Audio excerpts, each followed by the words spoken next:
Yeah, today I want to start a series on talking to my people 50 and over. Okay. We are at a different phase in our lives when we're looking at relationships and dating, and that includes sex. So, today I want to talk about sex after 50. I think it's important that we have a platform where we can openly talk about topics that directly impact us as we mature. If this is the first time seeing me, if this is the first time to my channel, my name is Vee Mindful. I'm a relationship coach and published author.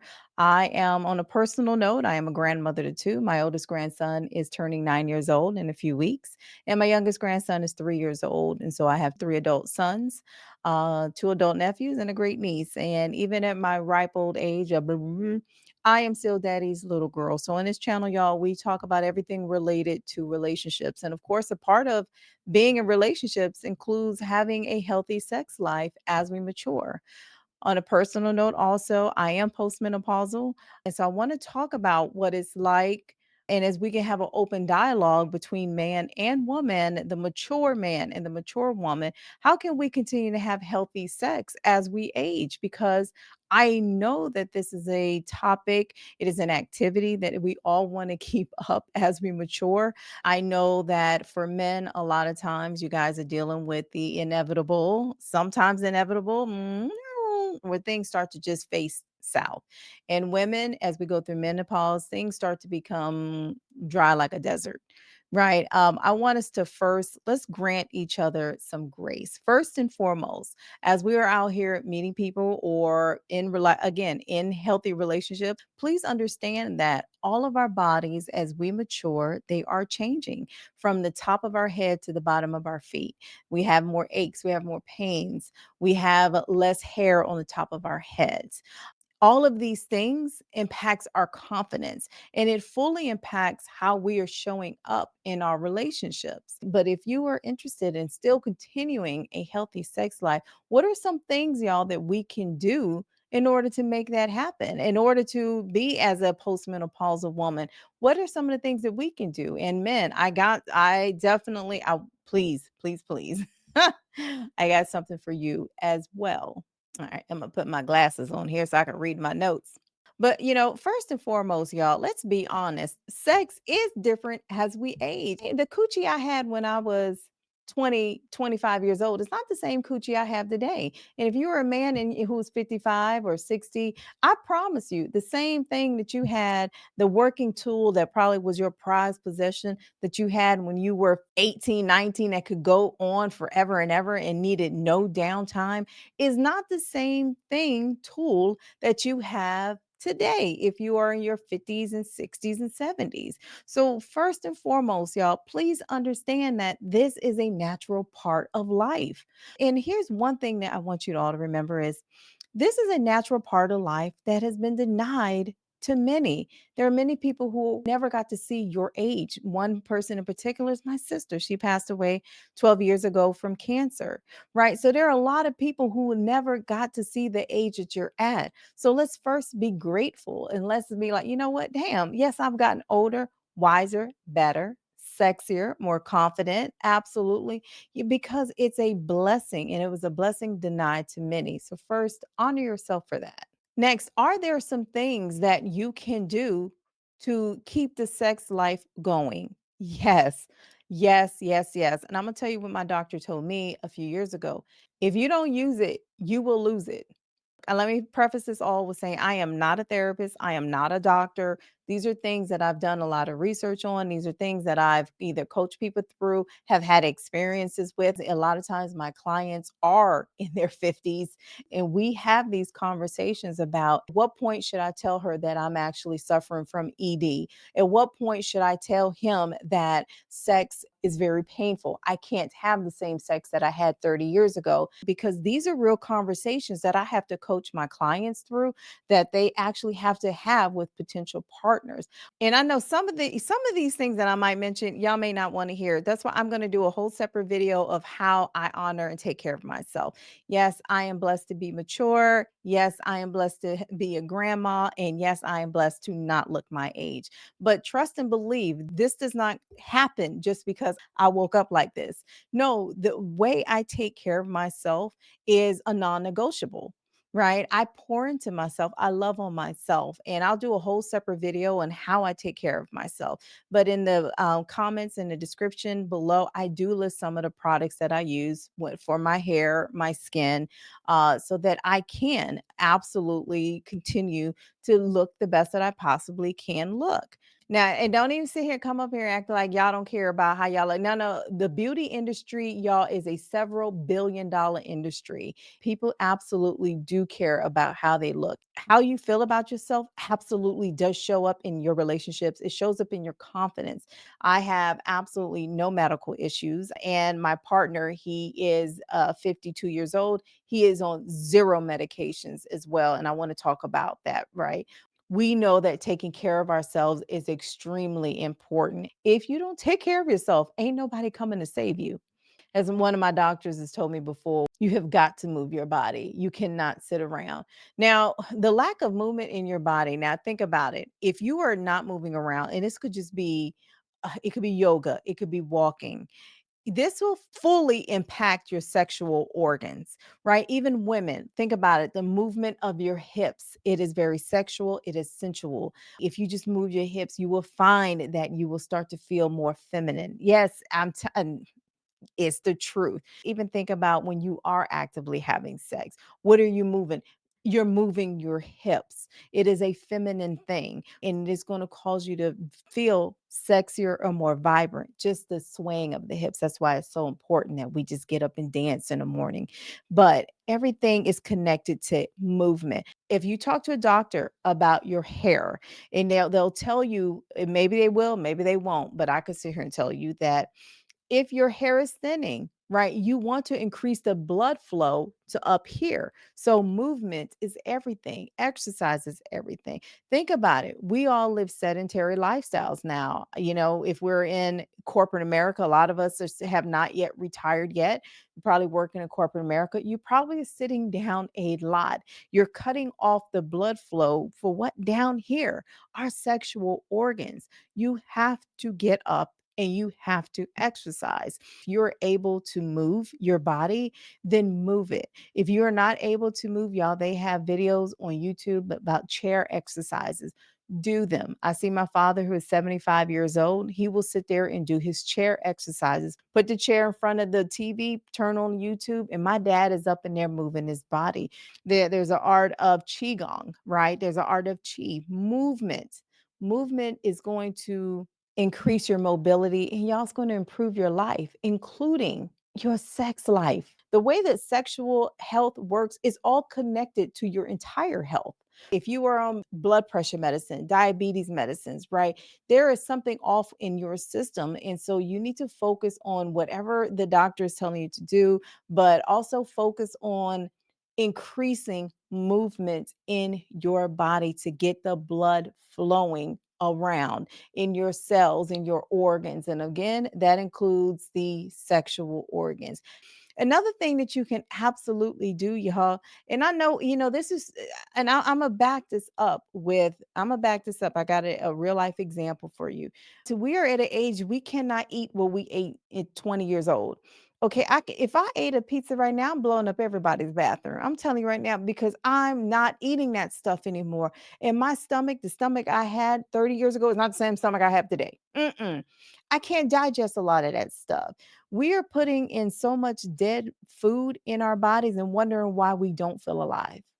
Try to start your day off with something living, okay? Fruit, vegetables. Yeah, yeah. Again, I know some people may not want to hear this, but y'all, you cannot walk around expecting to feel vibrant and alive when you're feeding yourself so many dead things. And that just isn't meat, but that's processed food. That's foods that's causing inflammation. That's foods is feeding any health imbalance in your life, again, whether it's high blood pressure, diabetes, or whatever. So if you're feeling sluggish and your sex drive is completely non-existent, I want you to start looking at, what are you feeding your body? There are certain foods that will absolutely help your sex drive for sure. And I will tell you, a lot of them are fruits, A lot of them are fruits, and they're going to give you fuel to get your body feeling better. I'm a big believer in juicing. I'm not necessarily a fan of celery juice, but if y'all look up the benefits to celery juice and drink celery juice by itself,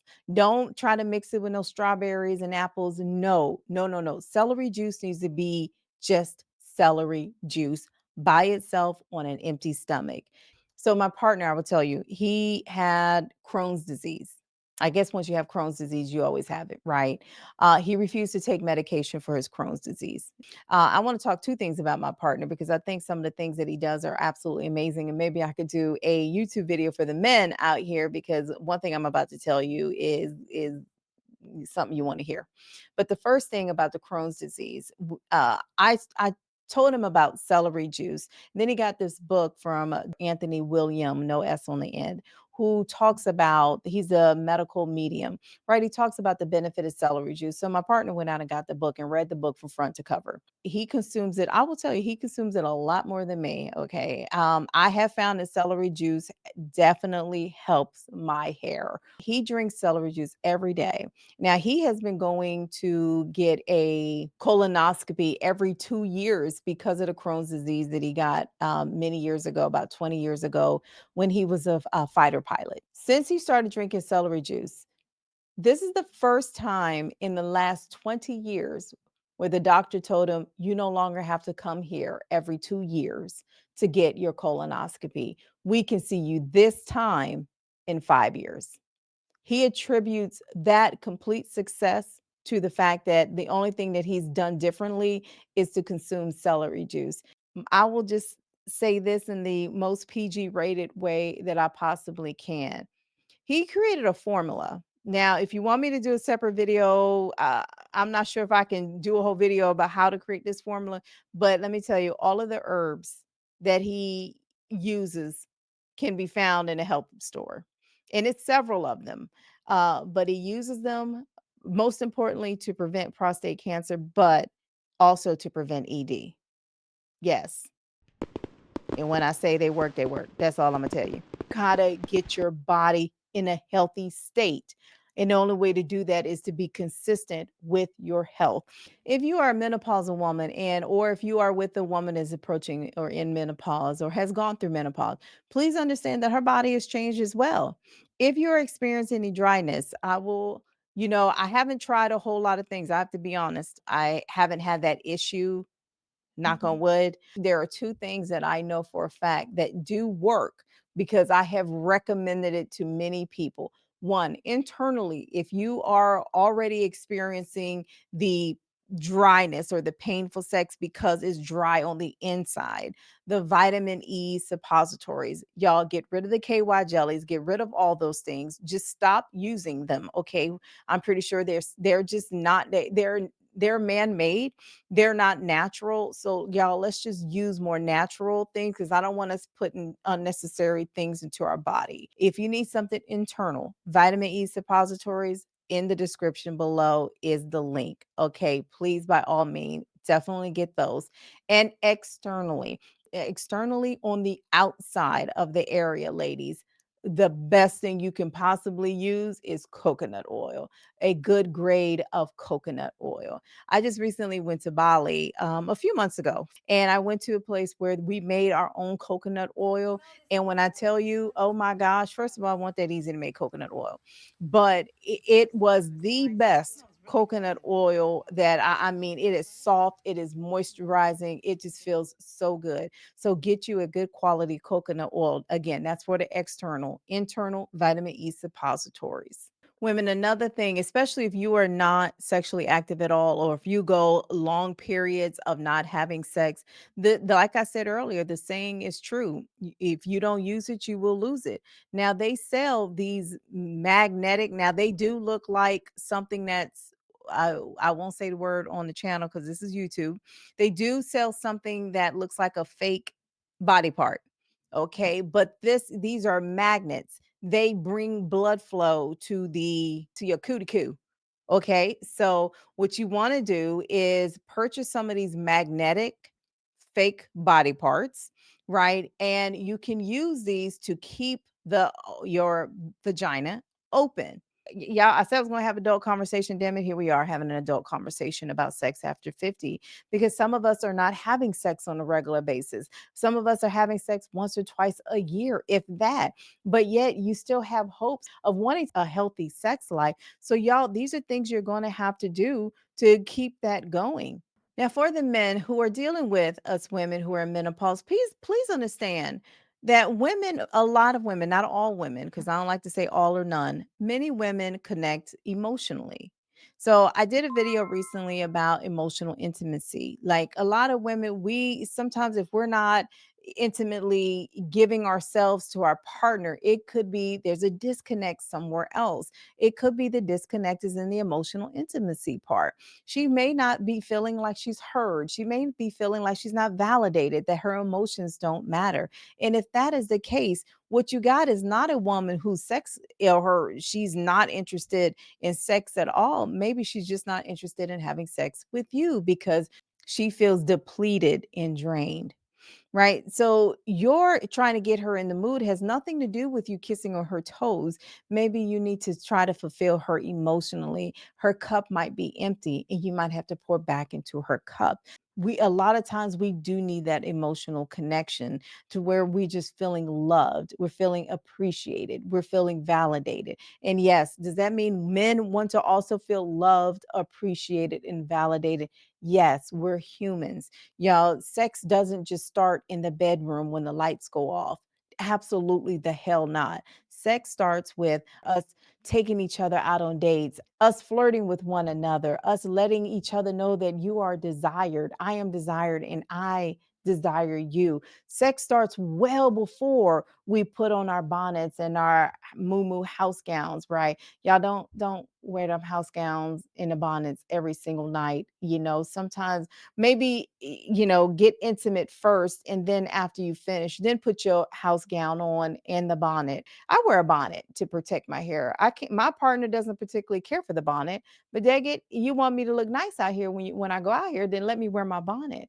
Show up to be more inviting. Right? That's for both partners. Man, if you're wearing holy draws to bed, what you want us to do with that? You got crumbs stuck up under your neck. Take a shower before you come to bed. Maybe smell nice. And if you smell like soap, I'll take it. Right? I'd rather deal with that than you to be smelling like yesterday's pizza. If your sex life has dwindled, maybe you need to look at your self care routine. Where are you lagging in that area? Because maybe your self care needs to improve. Women, and I'll do a whole separate video about this, but women, if you find that your hygiene down there isn't fresh or your pH is off, I'm not a big proponent of the medications out here, but I am a big supporter of using boric acid suppositories. This is something that you can make on your own. So if you're having sex, and if somebody actually releases their energy inside of you, your pH might be turned off a little bit. You want to insert some boric acid suppositories up in there. You can make them yourself. You can buy the veggie capsules with a bag of boric acid. Combine the two, insert one or two into your vagina after you have intimate sex to keep the pH healthy. Because if not, the pH is thrown off, so will the bacteria in your vagina be thrown off. And then next thing you know, you might experience the itching, the odor, and the irritation. And that means something is off. There is such a thing called bacteria vaginosis. It can cause y'all to be stankety stank down there. You can be musty, you can smell like a rotten fish. But either way, y'all, please ensure that your sexual health is taken care of, because who is going to want to have sex with you when you're smelling like roadkill? Nobody. Another thing, y'all, pay attention to date night. If you're in a relationship, y'all stop going to the same old places and expect different things. Y'all got to spice things up in your relationship. You've got to do different things. You've got to learn different things. You got to go different places. That's why they say the happiest couples are the ones who travel well together, right? They explore new places, but that goes to everything. Like I just recently started a relationship book club. And these are for people who are very much so interested in improving their relationships. And we're reading a book we just started. We're going to read a book every other month. We're going to get together and we're going to talk about the book. We're going to do it either individually or with our partners. But this will give the people in the book club an opportunity to have new conversations. If you keep doing the same thing over and over and over again, don't expect anything new. Don't expect your sex life to change. You have got to expand the things that you do and make sure they include things that you haven't done before.